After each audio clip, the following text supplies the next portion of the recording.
Morgan Chase CEO Dimon warns of impending banking disaster. In 2022, the Biden administration pushed to alter the definition of a recession. A recession is traditionally defined as 2 consecutive quarters of negative GDP growth. And this is what happened in the United States in 2022. The media went along with the Biden administration and pushed the idea that we are not experiencing a recession now, but are rather on the verge of one. The truth is that we are currently experiencing both a recession and are at the beginning of a depression. Banks and other financial institutions are notorious for going too far, and when a slump finally arrives, many of them will fail. Today, we'll take a look at the indicators that suggest the next disaster in banking is on the horizon. Jamie Dimon, CEO of the world's largest bank, Morgan Chase, has predicted that 2023 will be a horrible year for the economy, and an independent expert has predicted that this turbulence will even bring about the bank's demise. Hi, and welcome back to another video of Finance Sense, where we cover all the latest trends in the financial markets and the economy. But before we start, make sure to like this video, subscribe, and click on the notification bell to stay updated with our videos. Now let's get to the video proper. Jamie Dimon, CEO of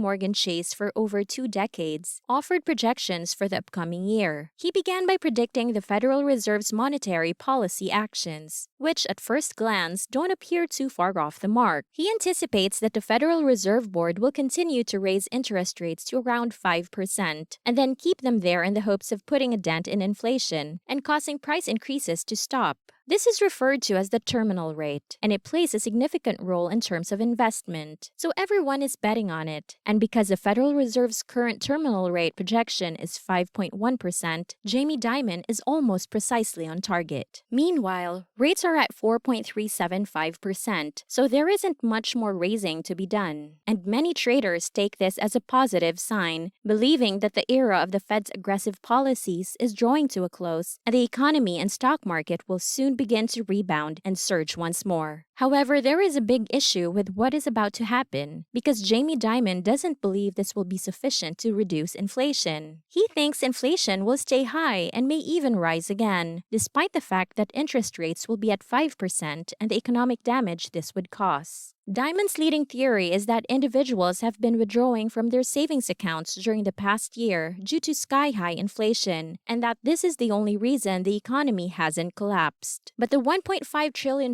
in household savings will run out in the middle of next year due to deteriorating inflation. These future events may derail the economy and bring about a moderate to a severe downturn that has many people on edge. In summary, consumer savings are declining daily in the U.S. The current personal savings rate is the lowest since 2005, just before the onset of the worldwide financial disaster. And when people's savings run dry, that's when things will really start to shift, and the economy will collapse. Additionally, the problem is that the Federal Reserve will anticipate a slowing economy as interest rates are raised, whereas Dimon says there will be no slowdown unless the economy suddenly crashes. He predicts that the Fed will raise interest rates to around 5% and wait a few months for their tightening to take effect, but that inflation will stay high as consumers just watch their savings accounts gradually deplete, forcing the Fed to begin a second rate rise in the cycle, climbing up to 7%, 8%, or even 9%. At this moment, the consumer will have used up all of their savings from the previous 5 years, which will cause consumer spending to abruptly plummet and drive the economy to implode. The situation will get considerably worse, with interest rates at their highest levels in 40 years. Furthermore, the current economic downturn will deepen into a depression that will be second in severity to the Great Depression of the 1930s. Moreover, Dimon anticipates that things will worsen significantly as geopolitical tensions, such as those witnessed in Ukraine, Russia, Taiwan, and China, escalate and as humanitarian disasters appear to emerge at the very worst possible moment. Since 1945, we haven't had a conflict of this magnitude in Europe, and at the time, we vowed never to. Additionally, many emerging market nations, which many people tend to overlook, will pay a high price for the strong dollar, higher rates, and higher oil costs. The person responsible for the previous 20 years of the world's largest bank's growth and expansion is now publicly fretting about the coming year and forecasting that all will ultimately collapse. When someone with a reputation for being an expert in his field says something like that, it's not exactly good news. Jamie Dimon, on the other hand, is purposefully leaving something bailing out. If there is something he would rather you didn't know, it's how this incident would affect his company, which is why he's been quiet about it. Without access to internal information, independent analysts are left to their own devices to piece together what's happening. One particular analyst has concluded that things aren't looking good for JP Morgan. According to Christopher Whalen, the CEO of a global consultancy business, the estimated $2.2 trillion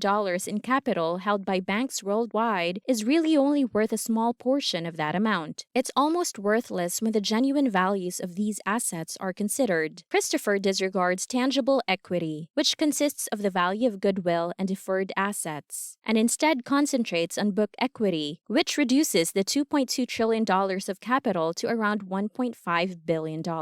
From there, he examined bonds and assets that now deliver negative returns to investors and found that banks hadn't changed their book values, reducing the $1.5 trillion to a little over $1.2 trillion. He then analyzes the assets that have lost market value in recent years. Consider assets like Tesla shares, which have lost 69% of their value throughout 2022. He utilizes their actual market valuations rather than the valuations these banks would prefer them to have. Now that the $1.2 trillion has been reduced by an additional $1.7 trillion to a negative $500 billion, all banks worldwide would be forced into insolvency if they continued to use this simpler and more open method of valuing assets. Last but not least, he factors in the losses these banks have sustained in accordance with current market values on their holdings of U.S. Treasury securities, which reduces the figure by an additional $800 billion and puts banks throughout the globe into a $1.3 trillion deficit. Furthermore, as we are all aware, the markets are already lower than they were, suggesting that things may perhaps be worse than this expert currently believes. However, the main issue is that banks are not compelled to adjust their asset valuations to reflect current market prices. Therefore, not a single bank in the world has acknowledged the $2 trillion loss. Nonetheless, should these banks strive to sell their assets instead of getting into problems and holding cash instead? Consequently, this $1.3 trillion hull would exist categorically, at least in terms of its present market value. Christopher also examined JP Morgan, and he estimates that the bank is $58 billion